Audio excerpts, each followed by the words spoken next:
So, this game. So, Camille, Ziggs, Rise ban. That's kind of standard. They need to get rid of that Camille and that Rise away from DK just because they're just heavily dominant with it. Lee Sin and Aphelios ban. Just because at this point this was a kind of period of time where people were rushing, we're putting Lee Sin in a solo lane. So we'll probably see probably a Viego come out first pick here for T1, to be honest. I'm not sure what else they'd prioritize here, to be completely fair. I mean, they've enjoyed the Viego a lot, and Wanna usually performs really well on it. They are going to take the TF, so oh no, the Viego that comes through. So Viego first pick, nice. Oh, these biscuits are nice. Okay, so they respond with the Renekton. I mean, that's kind of standard. I mean, they love doing this in LCK. I don't know why, but they love it. So they get the Renekton there. It did get banned all the previous games, and Diana, so we know that the Yasuo is coming out. So T1 right now, they either need to play something that'll counter Yasuo, or they need to just lock in Yasuo. Showmaker with his champ polo is absolutely huge. Like, oh, they put Gamer Sensei in. Damn.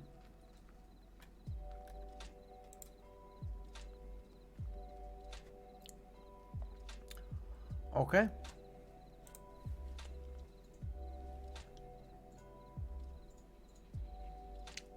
Okay, so they get the cannon. Cannon's really good into Renekton. Renekton isn't going to do anything this game now. And Faker gets his Azir.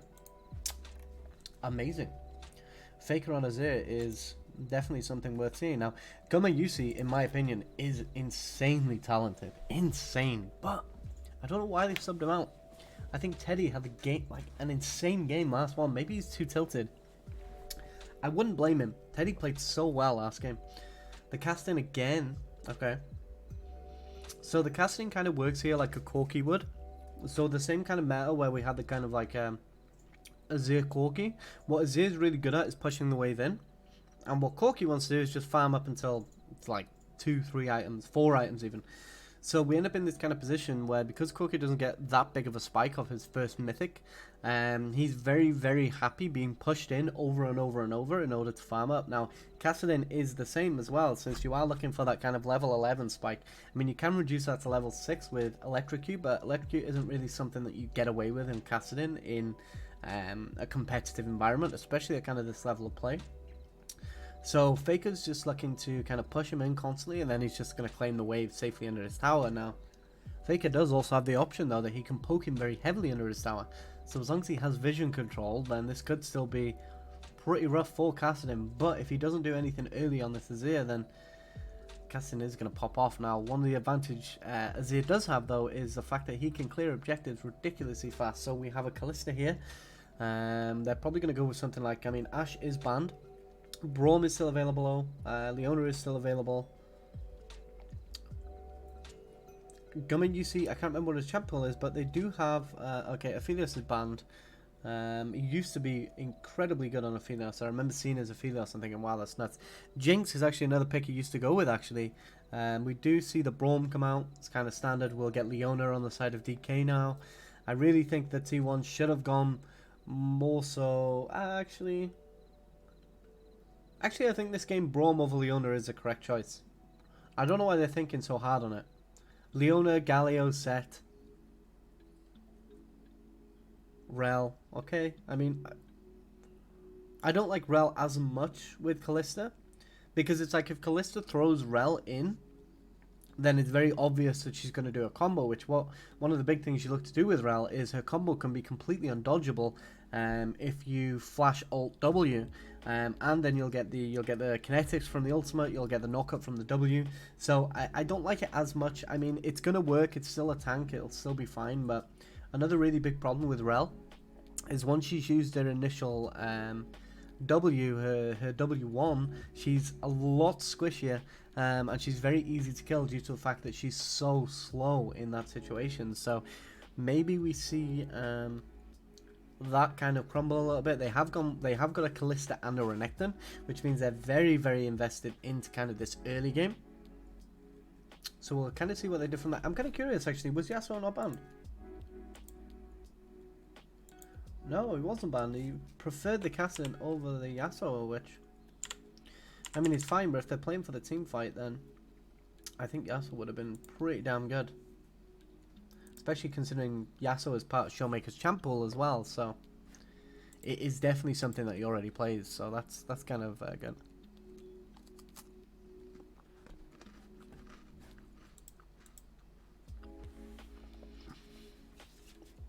Right, so we have a very, very interesting. Let's have a look at runes. I love just looking at runes. So Braum, no spellbook Braum either. So maybe Kerry has stopped running it, or maybe it's because he wants to play for the Jinx. I mean, that would make a lot of sense for the Guardian to keep her alive. Lethal Tempo on Jinx, you love to see it. I think Lethal Tempo is just the best option on Jinx. Now, the argument is Lethal Tempo to Conqueror. The way you kind of use Conqueror is when it comes to a team fight, you use your rockets to kind of skirt around the outside. And then as soon as you get them full Conqueror stacks on your first reset on a kill, you just run them down in minigun form then, because you have so much mobility that you can dodge everything. And if you get one kill, you'll get the second, third. It'll just end up snowballing into a pentakill.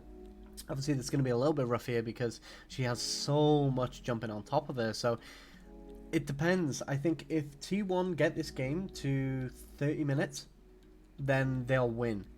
Like, a 30-minute Jinx is going to be very, very hard to actually deal with. But if DK play their comp correctly and they use the pressure from the Renekton and the Callista early, it's going to allow Castin the time that he needs to scale. So I do think I favour T1's draft overall. I think Jinx is an incredibly powerful ADC. I think there's a really good counter matchup in top lane for the Kennen. So unfortunately, if Canna doesn't int, then we do see Diana starting towards this bot side. So when she gets level 4, she will look to gank this Renekton, which is pretty good considering Renekton can stun, which is point and click, into the Diana Q, into the double E. So even if Kennen flashes, he won't be able to get away. But we will see if that happens. Viego is just going to 5 camp clear, I think. Or he's gonna, he's gonna do the 3 camp into top lane, where you go red, chickens, and Gromp. You don't actually take your blue buff because you don't really need it, and you get level 3 off red, chickens, Gromp anyway. So he's looking for potential pressure in top lane, considering Kennen does have CC that he can stack, and Viego also has CC on his W too. So we'll see what happens. Fake at 73% win rate on a 0 as well. Like, why do you give this to this guy? Like, what on earth are they doing? Why would they hand over? Why would they hand that over to Faker? It's kind of crazy.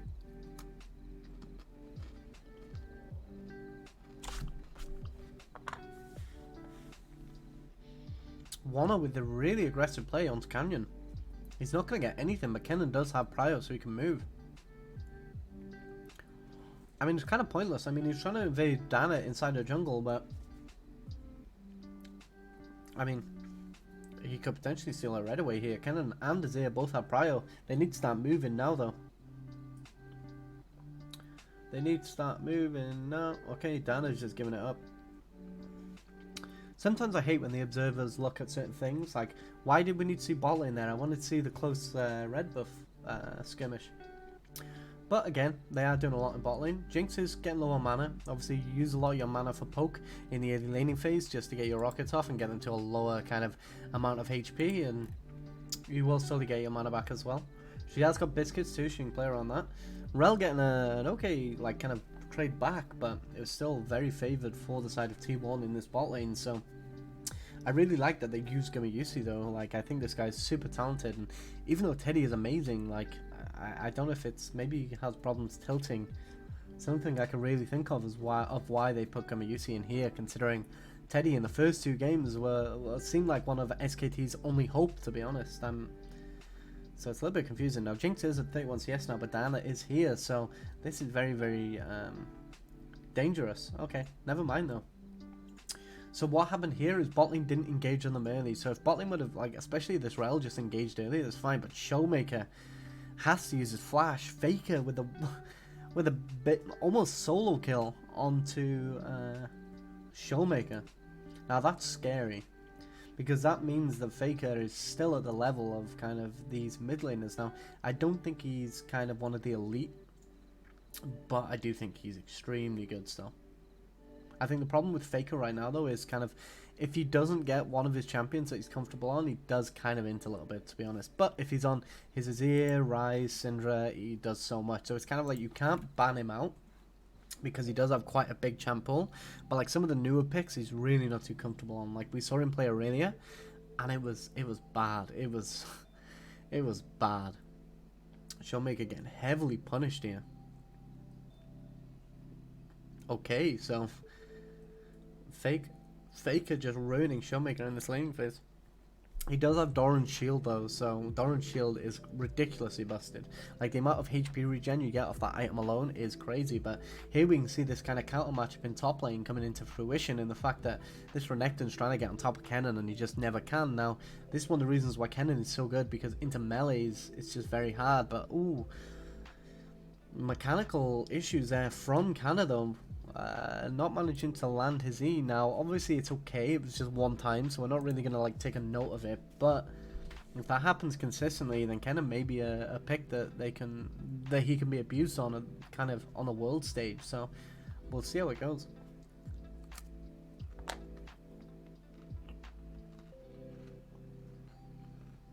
Okay, Showmaker's just gonna get ruined here if he continues. He's going to end up expending too much mana to actually get that trade back onto the Azir. Azir picked up the Fiendish Codex early so he can get even more aggression. So Faker's builds have been very, very weird lately, to be honest.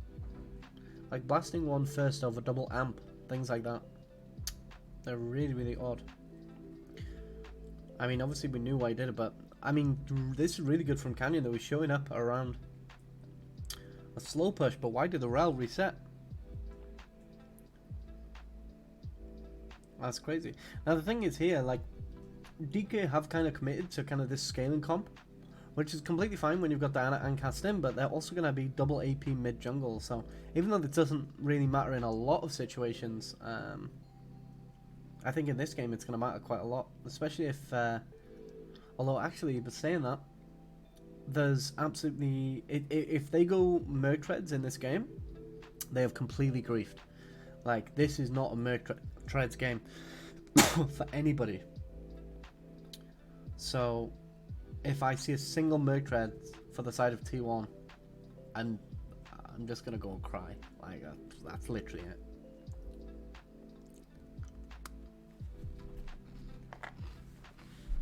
I'm holding back the tears. I mean, Jinx already has gone for Berserker Greaves, which is good. Obviously, Jinx isn't the type of champion that's going to go Merc Treads, don't get me wrong, but that's one of 5 that's built the right boots. Whoever doesn't build the right boots get kicked.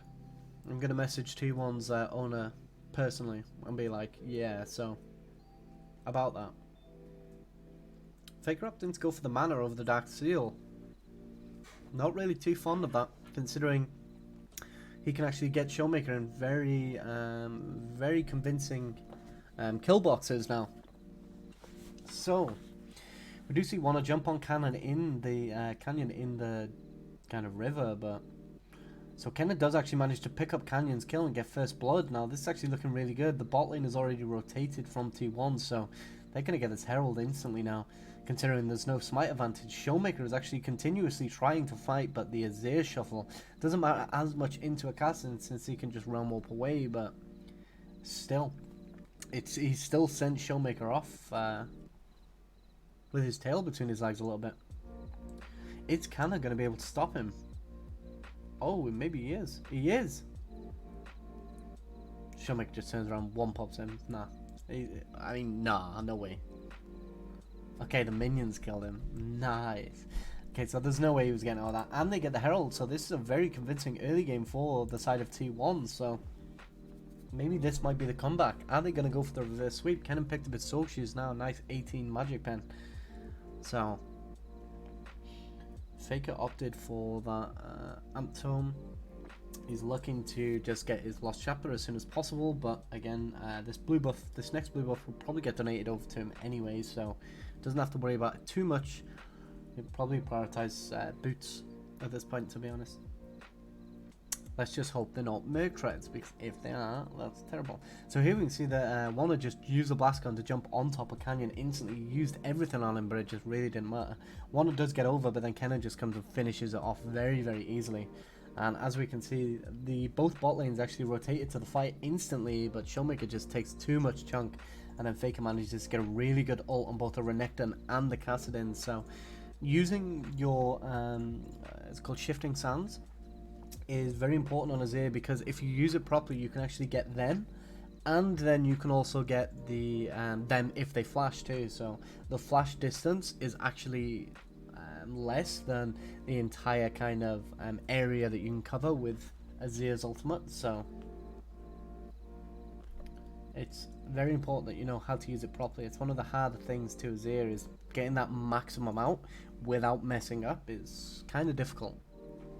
But they are just getting prio in mid. They're going to look to go on this dragon. Beryl is going to get caught though. Vigo unfortunately doesn't have his W, and Braum just kind of left. Now they are just going to push this in. So gold lead all round for T1, which is nice to see, considering Damwon are usually a very, very dominant early game team. But it's nice to see that they're not in this one. And I think it's because of this draft, to be honest. The draft is very, very good from the side of T1. They've managed to isolate both sides, solo laners for counter matchups, and also got a favourable ADC matchup. So, well, I mean, I say a favourable ADC matchup, like, Kalista can do a lot into Jinx, don't get me wrong, because she's more early game focused, but Jinx has a range of her rockets, so she can do so much. Another really good ultimate out of Faker. Just kind of keep Showmaker here, and he's going to die to Wanna. I would have liked to see that kill go over to Faker, but Wanna has no idea that Canyon's just in this brush though. Faker just pushes the wave in. Okay, really, really big lead for Faker. Let's see what he goes with now. Let's hope and pray it's not Merc Treads. I swear to God. If he takes Merc Treads for that 15% damage reduction, I'm going to go crazy. Okay, so a nice dive on bot lane. We get a double TP coming in. Herald gets popped. If they focus his tower now, focus the tower, focus the tower, focus the... It's just so bad. It's just so bad. All he had to do was focus a tower. Drop Herald, focus a tower.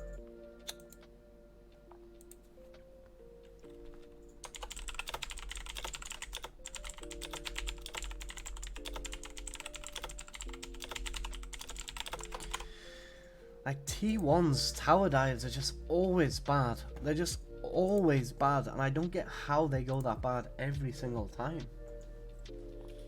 Here we did see a tower dive on Canna going on, but I mean, the power of Kennen or what? He's just gonna double. Okay. And then we get this tower dive here. They've dropped, like, just focus a tower out. What is Gamer Sensei doing?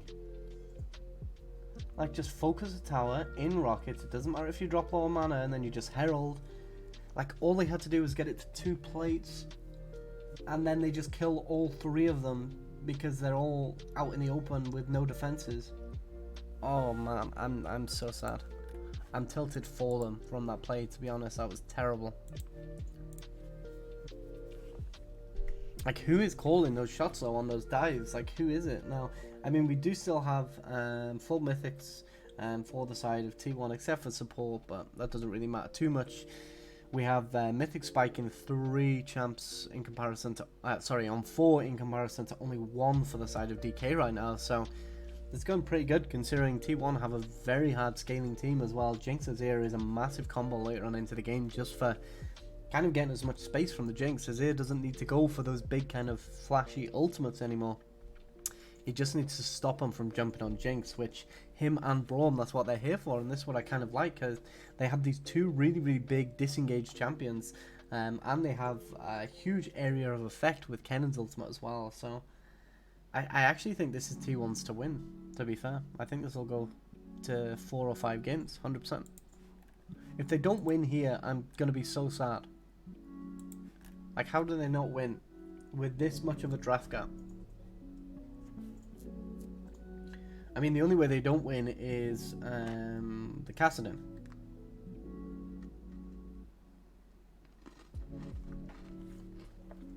So apparently TwitchCon is back. We just got emailed.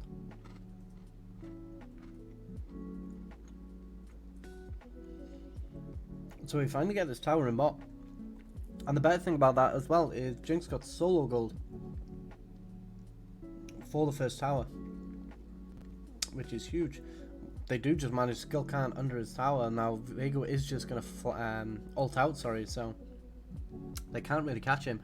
And then they managed to pick Showmaker on mid as well. Like, oh wait, do they catch top? No way, Canyon's going to die. Oh, that's so sad. Oh, that's so sad. The Jinx ult nearly actually managed to kill him there. So, I mean, Showmaker. This is one of the first bad games I've ever seen Showmaker play.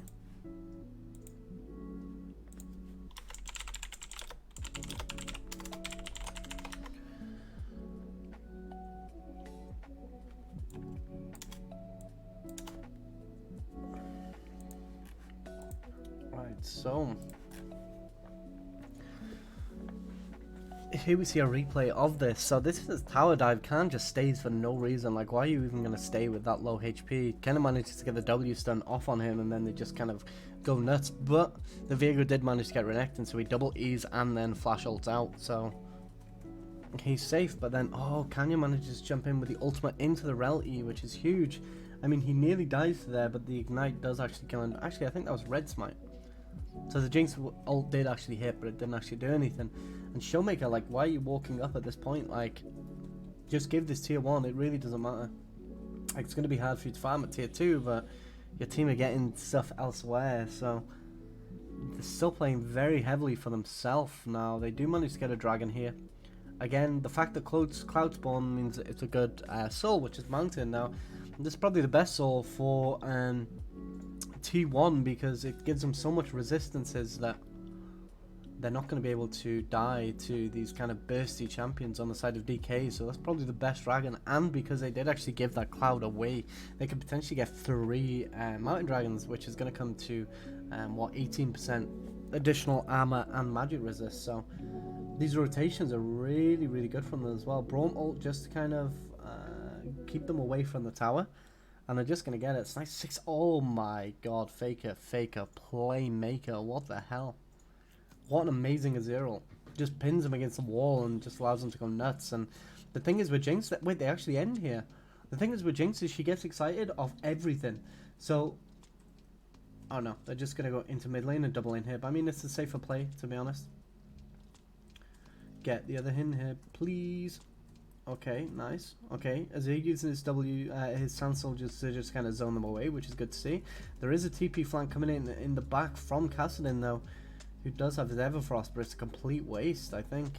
I don't think he's going to be able to... Oh, we've got another TP coming in from the Renekton as well. T1 really needs to run away. But unfortunately, it's very, very difficult for them to get out of this fight. Azir is going to be able to just jump. Oh, but he doesn't manage to get his Q off to get the jump, so... Carrier dies too here. Oh, Carrier uses flash, so... Oh, they're going to sit into the tower here. Wait. Canyon ends up falling too, and this gives Gummy... No, Gummyusi didn't get an assist on it, but he's just going to go nuts. Now, he can't stay in rockets here. He gets some mana back, but he can't really keep his rockets open. But the Viego just locks him on the tower for so long. Is it going to be enough? I highly doubt it. Unfortunate. So Gummyusi's got to now just run for his life. He is scurrying away right now. Does he manage to... Nah, what a sidestep. What a beast. He's taking on the world, like... I mean, he's gonna die here, but... Still, like, the fact he lived that long and, like, you know, took up their time for so much is really good, considering now it's gonna take them longer to actually clear these waves out, which the amount of time that he actually bought his team there actually means that... Oh god, look at that. Absolutely so good. Oh wait, he only got 2 there. My bad. I thought he got 3. Oh, but... One of the best things about Viego in those situations is if there's 2 ghosts, you can take them both at the same time and see if they've got any bugs. That's how a lot of the bugs got found with Viego, like where you could do like, I think it was like 20 Galio Qs in like 1 Q and stuff like that. It's kind of crazy. You have the Jace Gate interaction as well, where if you kill Jace. I think it's... I can't remember what it was. I think it was something like if you kill Jace while you're CC. No. I can't remember what it was. But there was a way as well. I think it might have just been when you steal Jace body when he was first released. And you'd get this, like... You'd permanently get his EQ in auto attacks. So... You'd just start absolutely melting anything you autoed. It was crazy OP.